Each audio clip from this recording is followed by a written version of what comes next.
Ang hirap mag-akusa dahil this is very politics. Pero this is very alarming, guys. Ito po si Mima Alicia. Isa po siyang lantarang PBBM vlogger na pinatay mismo sa lugar niya. Gusto ko lang mag-call out sa government. Sir John Vic Rimulya, tanungin lang po kita, okay pa ba kayo? Ang point ko dito, ito is PBBM vlogger. Tao nyo na to. Let's say indirectly, pero alam naman natin na sumusuporta ito ng solid na solid talaga sa inyo.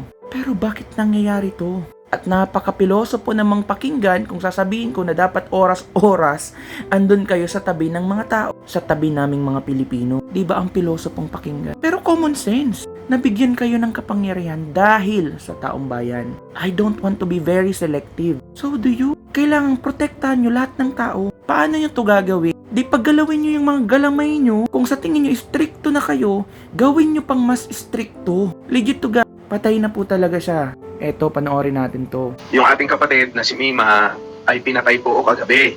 Marami pong nagtatanong kung bakit, ang daming tanong, anong nangyari, anong ganyan. Ayon sa polis na nakausap ni Jen, dahil tinawagan niya yung boyfriend kung ano ba nangyayari, ang sumagot polis, yung investigador. Ang sabi nga mga kababayan, ang kwento, di umano ayon sa investigador ay pinasok ang bahay na inuupahan ni Mima diyan po sa may North Caloocan at doon nga po isinagawa ang krimen. Tinagtad po ng bala mga kababayan. Putang ina, tinagtad ng bala. Pinakit sa ulo, gano'n mga kababayan.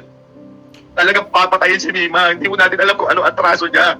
Yun, mga kababayan. Ang ganda lang. Sige, maraming salamat sa inyo. Lantaran ng nagagawa ang krimen. At ang malala pa, minsan bata pa ang gumagawa.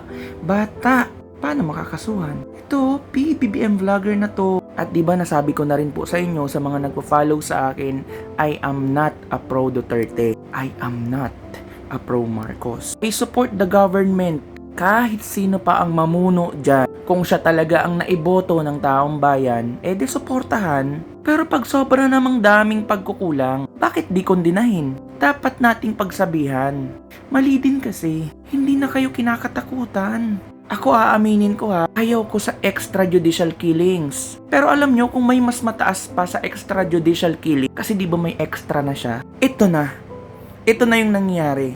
Daming mga isolated cases na nangyayari this very 2026. Ngayon sir, masasabi mo pa ba to na mas ligtas na ngayon ang Pilipinas? Baka gusto nyo namang maging produktibo at gumawa ng sobrang angkop na solusyon para sa ating lahat din ito, sa lahat ng Pilipino.